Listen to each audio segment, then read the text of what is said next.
બહુ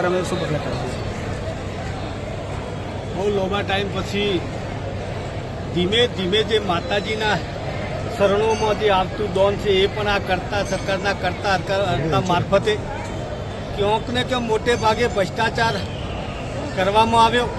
એના અનુસંધાને કોંગ્રેસ પક્ષ વતી કોંગ્રેસના અહીંયા સ્થાનિક ધારાસભ્ય તરીકે આ લોકો જે કરતા હતા સરકારના જે મોનિતા છે, આટલા દિવસ લોકોને જનતાને આ લોકોએ નથી છોડી, સાથે સાથે આ વખતે માતાજીના પણ શરણોમાં જે દોન આવે છે એને પણ છોડી નથી. ભાજપના કરતા હતા સરકારી અધિકારીઓ એટલું કોઈ જગ્યા પણ આવું નથી થતું. એવા સંજોગમાં આ વિસ્તારની અંદર ગુજરાતની અંદર કોઈ જગ્યા આવા મોટા ખર્ચા નથી પડતા, પણ માતાજીના જે પૈસા આવે છે એ પૈસામાંથી એ ચાનો ખર્ચો જો 700 જો થતા હોય અને જમવા માટે લોકોના 1700 રૂપિયા થતા હોય, આ ચોખ્ખો ભ્રષ્ટાચાર કહેવાય છે.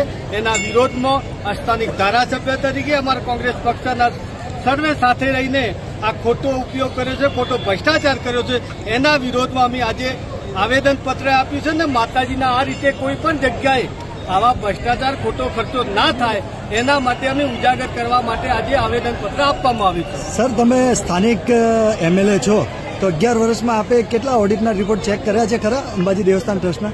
સાચી વાત તો એ છે કે હું પોતે એટલો બધો રિપોર્ટ તપાસ ના કરી શકું, પણ મેં જગ જાહેર અહીંયા જ્યારે હું અહીંયા આવું છું પોતે જ માફી માતાજીભાઈ માંગતો હોઉં છું કે અહીંયા આવું છું તો કપ ચા અથવા તો માતાજીની પ્રસાદ, એના સિવાય કોઈ અપેક્ષા રાખતો નથી. અને અહીંયા જે માતાજીના શરણોમાં જે છે કરતા હરતા છે તે ખોટું કરશે તો માતાજી એનો હિસાબ લેશે. હું આટલો મોટો હિસાબ ના લઈ શકું, પણ માતાજી છોડશે નહીં એટલું કહી અને એમને જાહેરમાં કીધું છે માતાજીના હિસાબ જે કરો છો એ ખોટો ના કરતા જે હોય તે સાચું કરવાનું, બાકી માતાજી છોડશે નહીં.